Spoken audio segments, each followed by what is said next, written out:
Hello, my name is Joseph Atalla. I'm a graduate student at Georgia Tech, and today I will be presenting VIDEN, Attacker Identification on In-Vehicle Network. This paper was authored by Kyung-Tak Cho and Kang-Ji Shina and was presented at the Association of Computing Machinery in 2017.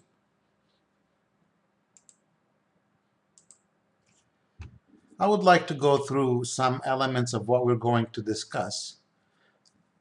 Prior to beginning to discuss this paper, I would like to give some background, which is very important. I probably elaborated a little bit more than the paper did on some background, and I'm framing this paper from perspective to allow most everyone without that much technical knowledge to comprehend the content of this paper.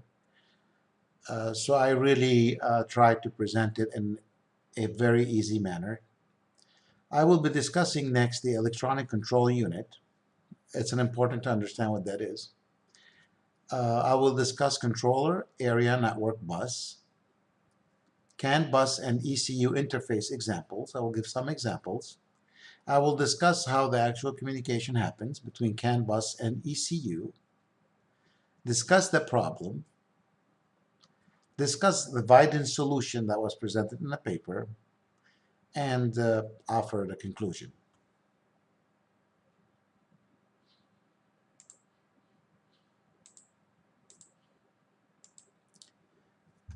So for some backgrounds, so cars were simple machines. Back in the days, cars had minimum amount of parts that made them move, and as they progressed, they started adding more and more complex to the vehicle to allow the vehicle basically to do more, perform better from engine perspective or technological perspective. As you can see, we started with pretty simple car relatively, and today we have cars that drive themselves. So from back when the cars was created, I'm sure there were no lights or flashers or electric windows or radios. So as time evolved, more and more systems were incorporated in the vehicle. So between around 1970 or so, they changed from carburetors to electronic injection, check engine control, cruise control, central locking was introduced, etc. Sometimes after that, gearbox control, climate control, anti-slip control, ABS, anti-lock brakes, telephone was incorporated in the cars, seat heating controls, automatic mirrors, etc.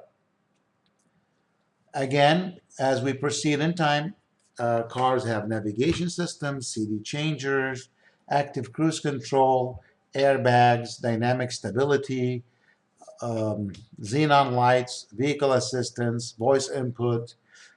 Today, cars can drive themselves, autonomous systems, and many more safety systems. So by the 1980s, cars had many systems. These systems needed to interact to provide different functionalities.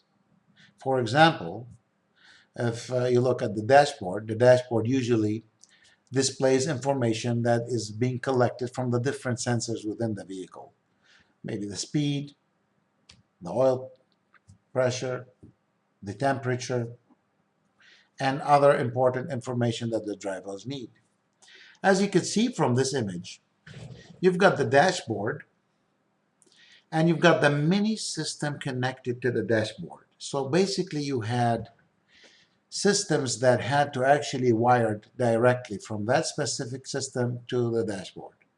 The lighting controls, the air conditions, the power controls, the suspension controls. So if it need to talk to each other, for example, engine control is connected to anti-lock brake.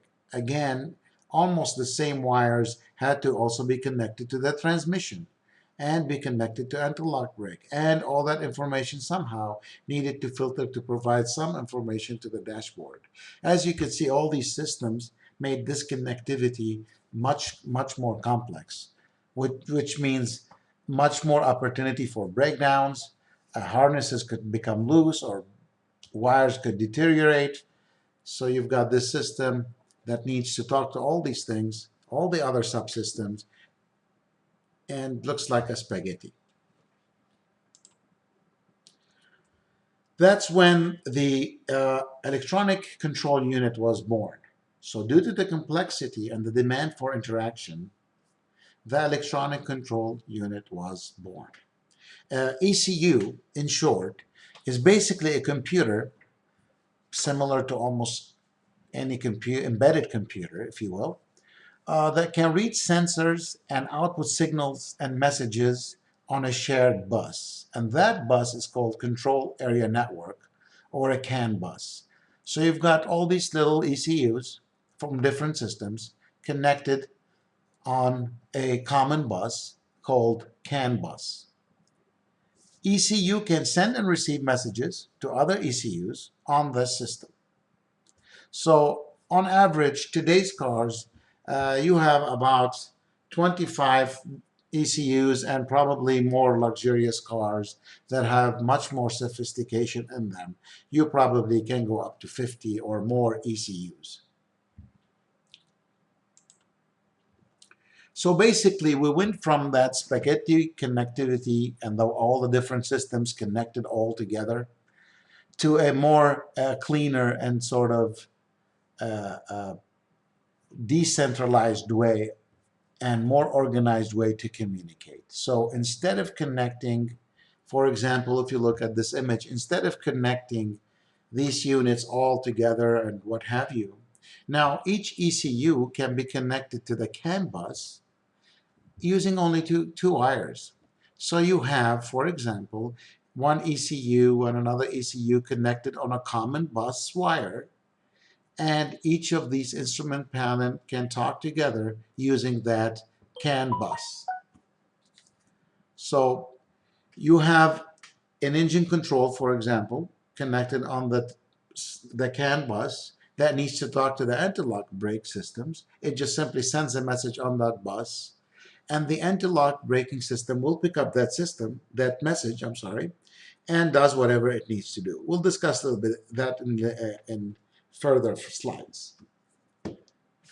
So new systems can be easily integrated and upgraded now. So I can easily introduce another type of a system, hook it to the CAN bus without having to figure out what it needs to connect to and run all these different wires. CAN bus is very simple. It's actually basically two wires. CAN bus, in fact, is an industry standard that's no longer applies to only vehicle. Other industries are using CAN bus for automations and other systems. So in a sense, now we have basically a CAN bus depicted by the thick wire here, black line, and you have all the different ECUs that are connected to the CAN bus that can send message to any other CPUs that need that specific message.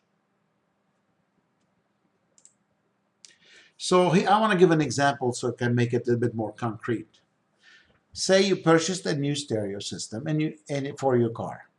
However, you want to still use the volume knobs up and down and other controls in your steering wheel. Most advanced vehicles today, or most vehicles today, have knobs to allow you to at least raise the volume or lower the volume from the steering wheel. However, say you purchase this car with a stock radio and you'd like a more sophisticated radio, and you still want to use these buttons that are on your steering wheel. So this actually happens all the time, and it's have a very simple solution. So what you would simply do, purchase an advanced radio and purchase what we call an ECU adapter that allows you to take that radio and connect it to the ECU depicted here. This is a sample of what it is. And now what allows you to do, what you can do now, when steering buttons are pressed, signals are sent from the ECU onto the bus. The stereo system receives the message and performs the requested function. So now, if you can imagine, you no longer need to wire these buttons directly to the radio. So simply by pressing this button, you're sending a message on this bus. The radio knows these messages are for its own interpretation. It takes this message and perform the function you requested. So other examples. So you've got ECU can send messages on CAN bus to control, for example, windshield wipers, lights, flashers, dashboard dials, climate control, engine management, ABS, steering. Almost any function performed by a driver now is basically a message that's sent on that bus, on the CAN bus. Actually, you can send a message to kill the engine while you're driving. Well, you don't want to do that, but in essence, a message could be sent to the engine to turn it off, even while you're driving. We'll talk more about this specific instant. So how does this all happen? How does this communication happen, and what's really taking place in the back scene? Well, similar to most digital systems that transfer messages using specific protocol, specific data and physical link layers, this systems uses similar ideas, such as the RS-485.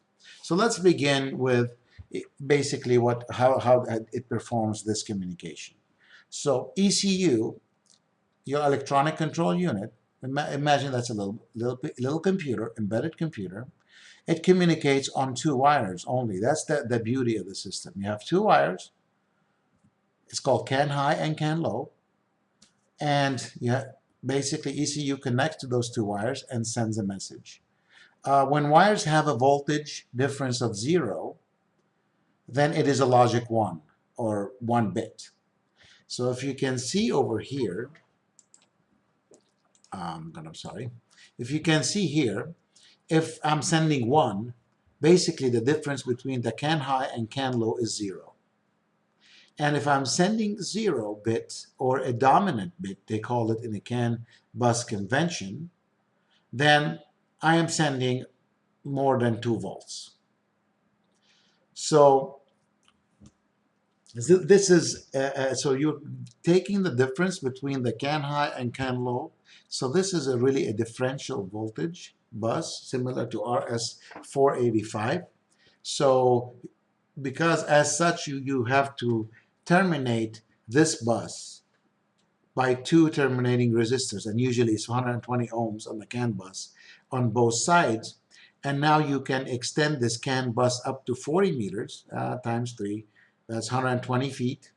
And you have to, one conditions is that you have to make sure that ECUs, these are transceiver. An ECU has a transceiver to make it connect to the bus. It's taking the UART signal, the transmit and receive, to the receiver, and the transceiver is changing this 0 and 1 bits coming on a serial port basically to a differential output.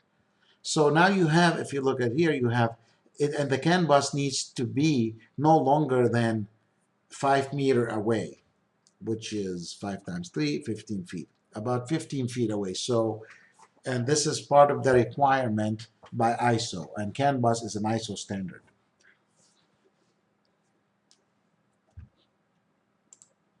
All right, so now that we discussed how does the CAN bus actually, how this ECU actually connects to the CAN bus, now let's look at the message that is actually sent.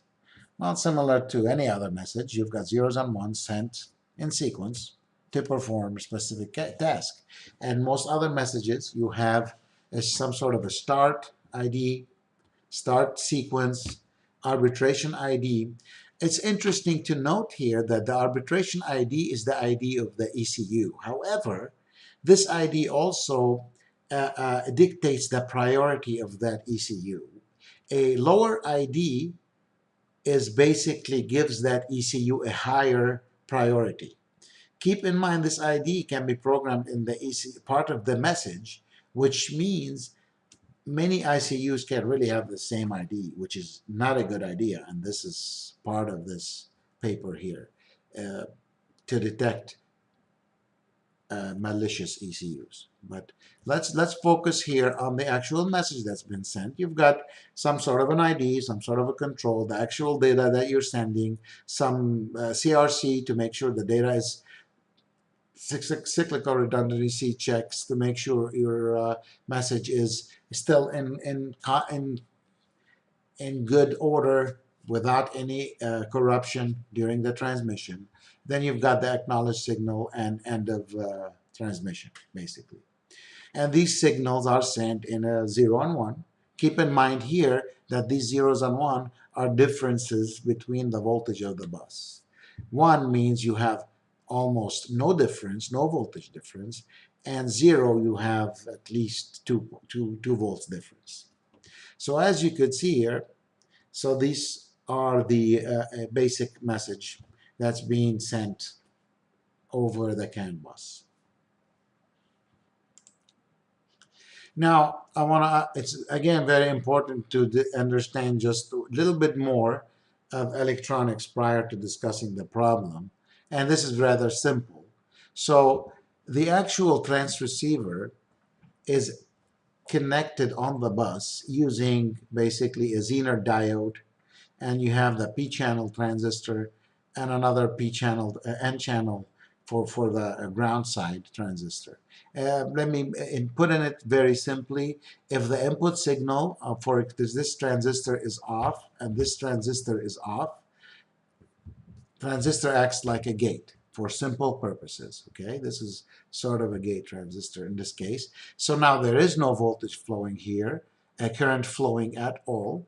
So now the CAN high and CAN low signals are both at 0 level.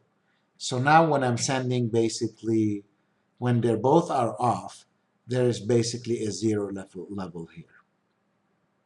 Now if I turn on this transistor and this transistor, give it basically a little bit of current here, larger current goes in here, and now you have current flowing, and these acts really like some sort of a resistor that will have some sort of a drop. So you start at VCC, some voltage will drop here, then you've got your, remember now at this point you have really the load resistance, which actually includes the terminating resistors here.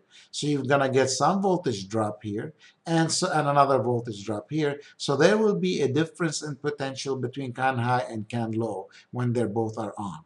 And this is the dominant 0. So there will be a voltage here when you're transmitting a 0. It's very important to understand that because this whole thing depends on the voltage difference between CAN high and CAN low. So what's the problem? Okay, well, now ECU can be hacked and introduced to the bus to send malicious message to the different systems. What does that mean? Well, a message can be sent on an attacker's ECU to, for example, to kill the engine while you're driving, or apply the brake while you're driving, or turn on the radio, or if your vehicle is equipped with self-steering, to make it steer automatically to the left or the right, whatever the malicious message tells it to do. Especially in new vehicles when they have the capability to be controlled wirelessly or even on a Wi-Fi connection. Imagine sending a wireless message, hacking the wireless to send a message to the ECU or to put a message on the CAN bus that remotely shuts your engine. The other problem is when they first did the ECU, the protocol for the ECU, sometimes in 1983, they didn't anticipate malicious or hackers hacking the systems. So you're going to end up with the message are not encrypted or authenticated by any means. So basically, any ECU can send any type of message over the bus. And if I wanted to change the system and create a whole new system that encrypts the message and verifies that this is an authentic ECU on the bus, imagine this is going to be very disruptive. Most of the cars today have ECU. I'm not going to create a solution that makes everybody change their vehicle ECU and what have you. As you can see, this is a very big problem. ECU hardware is very cheap and easy to make, especially when you can take an Arduino, a CAN bus shield of Amazon. You can get a $15 CAN bus shield, put it on your Arduino with a little bit of code. You can hook it to your ODB2 on your car and send messages to do whatever you need. So it's very simple. So now imagine falling in the wrong hand. You could do a lot of damage. Now, there are numerous measures that have been created to detect an intrusion, to detect that, yes, there is an intrusion. However, none of them actually are able to identify the attacker ECU. So if I can't identify that ECU that's creating these malicious messages, then I cannot take every CPU down in the car. So as you can see, this is a problem. Unlike Ethernet cards, you've got a unique MAC ID embedded in the firmware of that card. ECU can be impersonated since no unique ID are integrated part of the communication embedded inside the actual hardware. They're just sent on this line. So any ECU can send the same ID if it wants to as the next ECU. As you can see, this is a problem for a hacker who wants to hack and do some damage while you're driving, or maybe unlock your car and steal it. That's another message sent that allows me to unlock the car and steal your car if I'm able to send a message on that bus. So what's this paper about? So this paper presents what they call a VIDEN solution, and that solution basically allow you to detect and identify the compromised ECU. So not only detect that ECU that's being transmitting malicious messages, it is also allowing it to detect it. How does it do that? Well, remember we saw the CAN high and CAN low, a little bit of circuit. So basically, it's measuring the difference between the CAN high and CAN low voltages. And since each component in a device will have a slightly various properties, so they rely on the discrepancy of different ECU voltages to build a profile that can identify each CPU. And the way it does it, first it looks at the ACK threshold. Well, every message has an ACK, and that ACK is a dominant zero, because you know now dominant zero meaning there is voltage difference. So now they use the ACK to collect a voltage difference and say, okay, so now if there is a zero, that means this is the kind of voltage I should expect. Now they use the regular message and they weed out all the voltages that don't meet the threshold, and to collect all these voltages, create an instant of these voltages using a recursive least square algorithm. This is very a simple signal processing algorithm. And now you take that, build a profile, feed it into sort of a machine learning classifier, and now you're able to classify that particular ECU. And they tried it, and they got about they claimed 0.2% false detection rates. So you probably already, some of you, the electronic engineer, already thinking, oh, wait a minute, well, the voltage can change also according to temperature and what have you.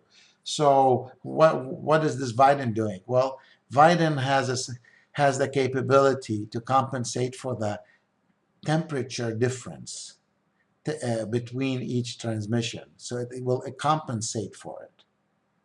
So in addition, it's taking these voltage and storing them to build that profile.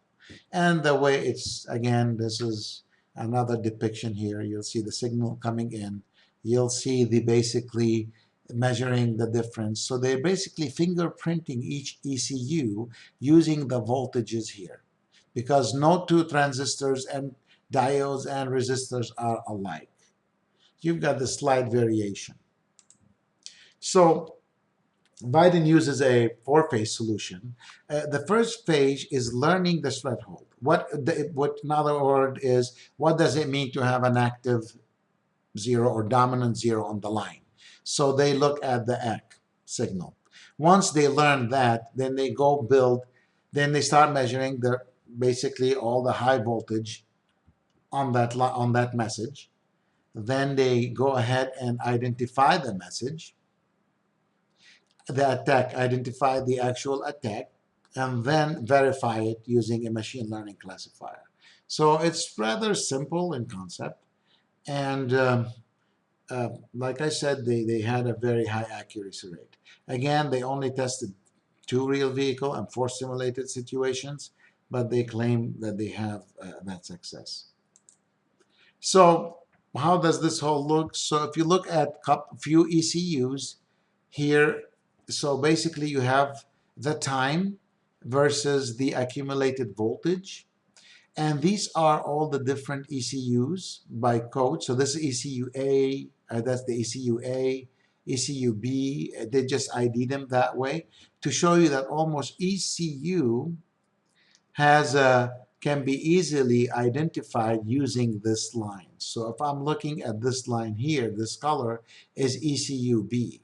Notice that ECU A in blue and another A in red dotted, they're very similar. So this is the same ECU sending the messages. So this plot shows that yes, each ECU can be easily identified using this type of profile. So, conclusion, this paper basically demonstrates the effectiveness of VIDEN in detecting and identifying the attacker ECU. It used voltage measurement to build a profile relying on inherent difference in electronic components, used a machine learning classifier to identify the attacker, and they tested it on 2 vehicle and 4 simulated environment using Arduinos. I have some references here if you wish to look up more, and I want to thank you for watching.